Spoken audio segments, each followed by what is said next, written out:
Well, hello there. Thanks for joining me actually out in my actual workshop, my actual garage for once, and not in the carport in Hillbilly Garage.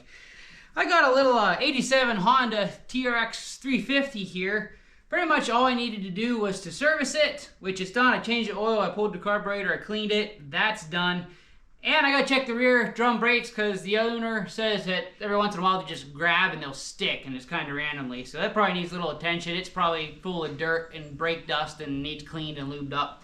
However, upon servicing this, changing the oil, I started this up. I don't know if the camera's gonna pick this up or not. The owner didn't mention anything about this. I don't know if you guys can hear that or not.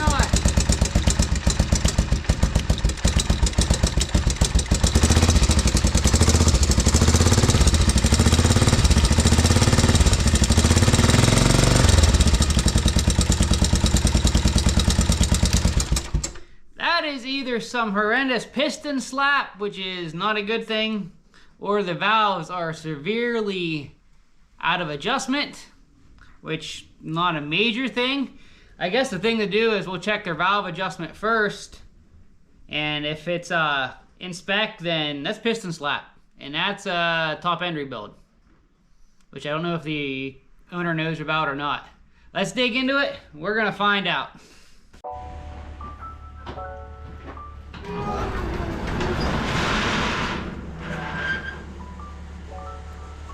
Alright, we're shuffling machines around because I'm tired of working in the oily, spilly mess.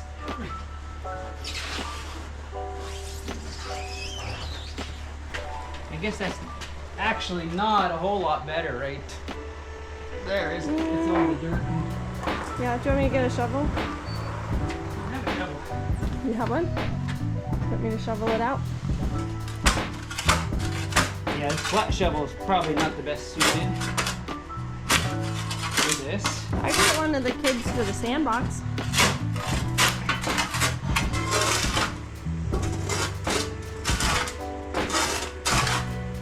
You know how people watch and listen to others pulling the film off of appliances? Watching that dirt come up in clumps like that is very similar.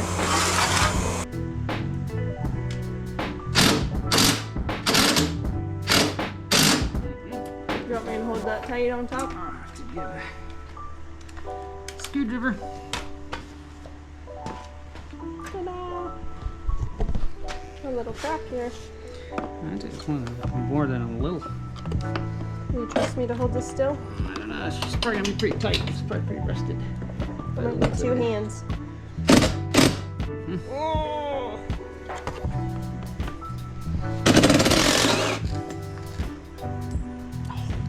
I heard it. Got it. So you describe that sound as a knock or a ticking? Knock. Thing with when it's valve tick, it's very consistent. This is a knock, no, knock, knock, knock, no, knock. You know, it's there's no rhythmic pattern to it. Oh, I thought it was rhythmic. No, and that's what scares me. It's not a consistent, you know, it's quicker than slower than quick, you know. Oh, I thought when you revved it, it went up high. Well, yeah, because it's moving consistently. Oh, here, listen. Gotcha. Gotcha.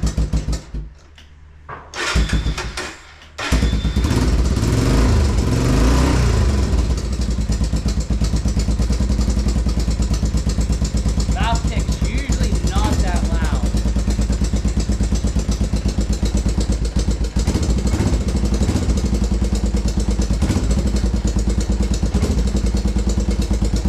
You know, it could do. What? The old screwdriver trick. What's that?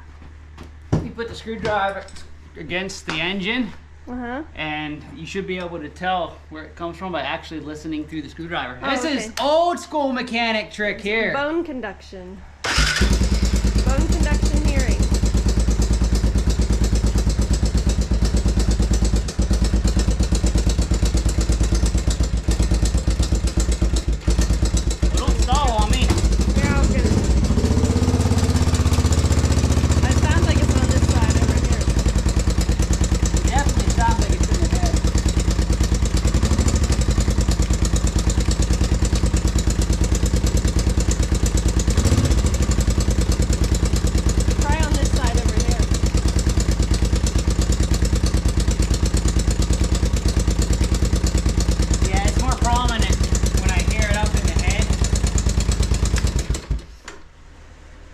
And The wind's blowing this way. it's definitely up in the head and the piston and not down in the actual case. Because I can distinctly hear it better. See?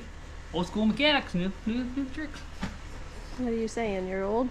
No comment. But that's definitely not a good and not a normal sound it should be making. I very much doubt the camera's picking up how loud it is.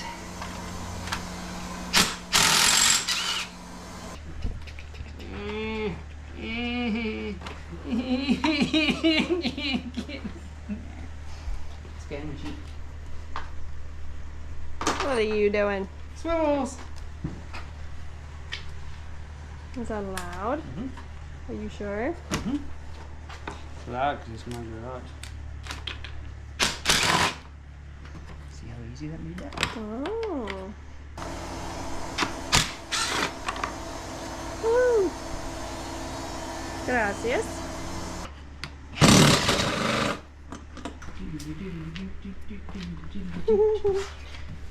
I've got the engine tick song in my head.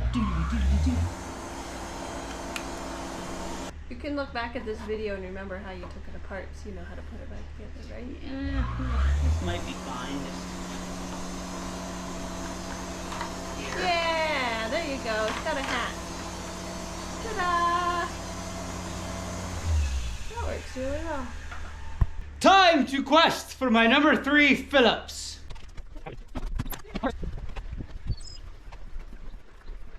Who? Who's there? Onward!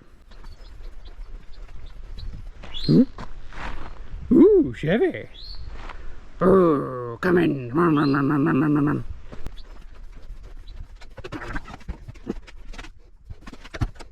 Not here. Ah, hiding in plain sight.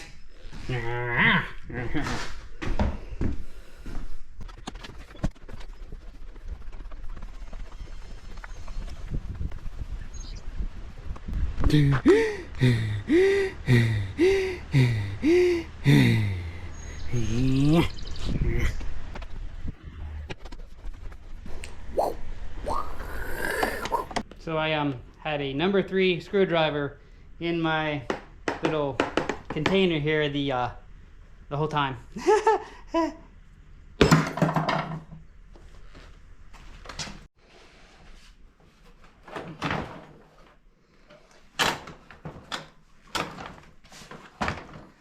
Oh boy, it's tricky. You gotta get up over everything. And we have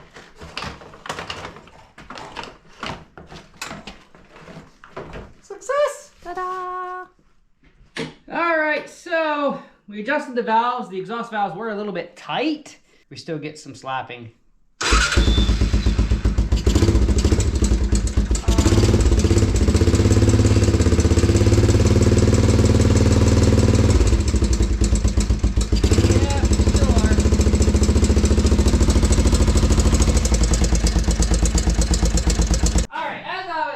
Before the camera rudely just shut off because of a low battery, I did pull the plug. We're going to take my scope and peer down in there and see. I doubt I'll be able to see much, but I just like to play with the scope. It is just a Harbor Freight one though, so it's not the best quality, and a lot of times you really can't even tell what you're looking at.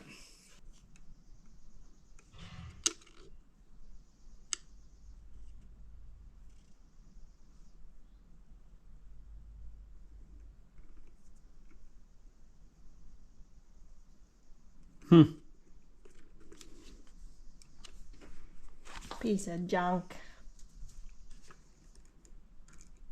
Oh, come on. It was Does dirty. it taste good? It was dirty. I had to clean it. By actually It's only- licking it? It's only been in engines. Come on, it's just.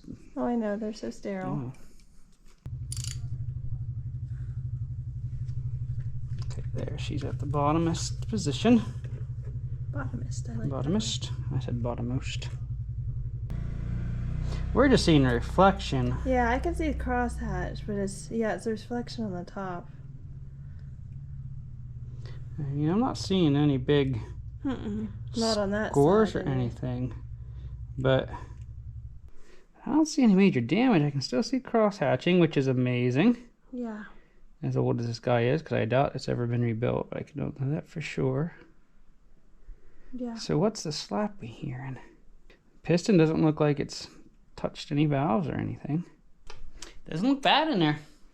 There's no evidence of foul play anyway. Ha! You snuck up on me. I wasn't ready to be filming yet. I'm in the middle of things. I mean, what are you doing?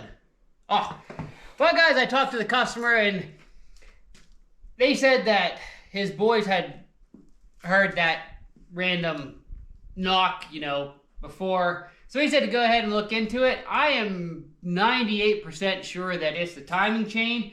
So I'm going to show you guys a quick little way to check to see how much slop's in your timing chain and if it's stretched too far it needs to be replaced, other than the loud obnoxious noise, of course.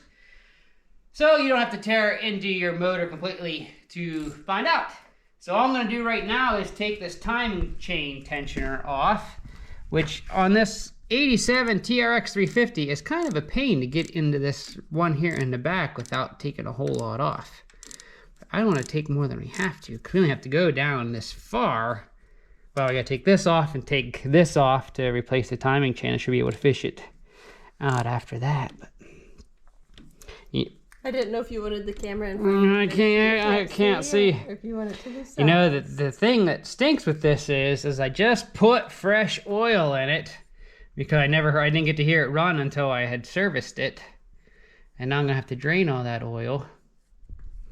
I'm gonna try to catch it in something clean so we can reuse it. We should have some clean oil buckets around. We got tons of oil buckets. The cleanliness of them. I just bought some food grade storage buckets. Yeah. Oh, and on another side note, we'll have you guys here. The customer's complaining about his rear brakes randomly sticking. Well, as you can see, the rear brake pads just kind of disintegrated. It took the rotor off and those pieces just all kind of clumped out. So that was just hanging everything up in there. So it would just grab at random. So we got new brake pads ordered for that. We will replace 2 while we're working on the guy. Oh, I can almost get in there. Okay. You want me to do it with my little fingers? Well, let me take this other one. I think I have that. Oh, I can get that apart. My swivel. Ah, don't do that. Ah. It's not going apart.